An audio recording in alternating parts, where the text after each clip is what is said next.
আসসালামু আলাইকুম everyone, welcome back to my channel. আজকে আমি তৈরি দেখাবো সাদা পোলাও রেসিপি। আর রেসিপিটা কিভাবে ঝরঝরে করা যায় সেই টিপসও থাকবে। তো চলুন রেসিপিটা দেখে নেই। এর জন্য প্রথমে চুলায় একটি প্যান বসিয়ে দিলাম, আর এর মধ্যে আমি 1/3 কাপ পরিমাণ রান্নার রেগুলার তেল দিয়ে দিচ্ছি। তেলটা যখন হালকা গরম হবে এর মধ্যে আমি দুটো তেজপাতা দিচ্ছি। আপনারা চাইলে গোটা গরম মশলা দিতে পারেন, আমি এখানে খুব বেশি মশলা ইউজ করব না।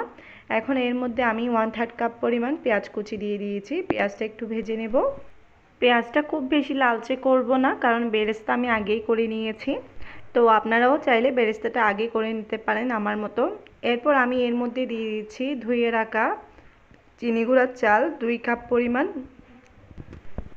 আপনারা চাইলে চিনি গুঁড়ার চালটা ভিজিয়ে 15 মিনিট রেখে তারপর দিতে পারেন, তবে আমি আজকে চালটা ভিজিয়ে রাখিনি, সরাসরি ধুয়ে তারপর দিয়ে দিয়েছি।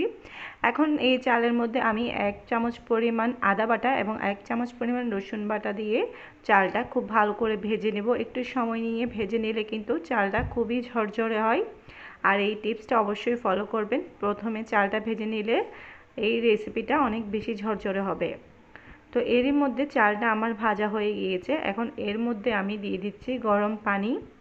যেহেতু এখানে আমি 2 কাপ পরিমাণ চিনি গুঁড়ার চাল ব্যবহার করেছি, তার জন্য আমি এখানে 4 কাপ পরিমাণ পানি দিচ্ছি, মানে ডাবল করে।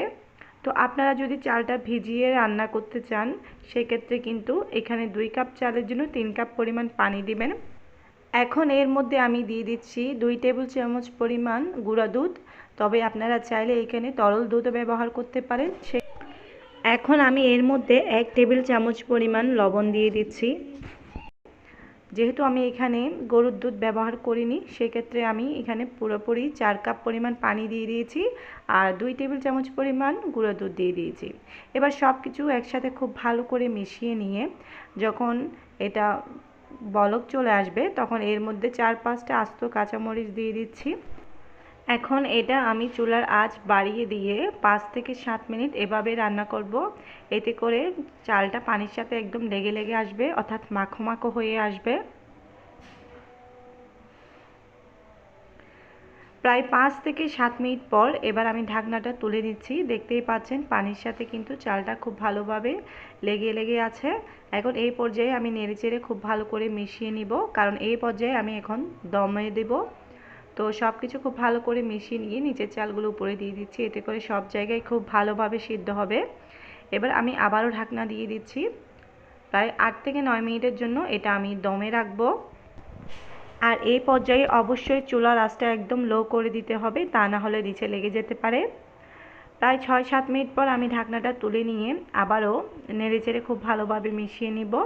নিচের সেই চালগুলো উপরে দিয়ে দিব, এতে করে সব জায়গায় খুব ভালোভাবে সিদ্ধ হবে। খুব ভালো করে নেড়েচেড়ে মিশিয়ে নিয়ে এর মধ্যে আমি এখন দিয়ে দিব ঘি। আর ঘিটা অবশ্যই আপনারা শেষে দেওয়ার চেষ্টা করবেন।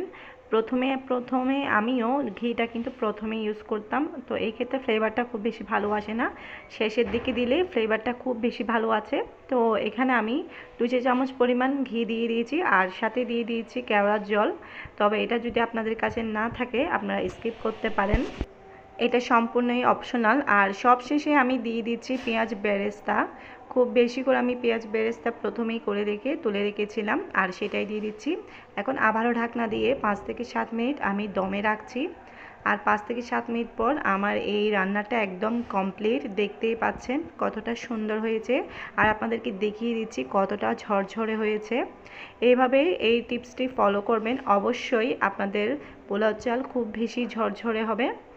আশা রাখছি আমার আজকের এই ভিডিও আপনাদের কাছে খুব বেশি ভালো লেগেছে।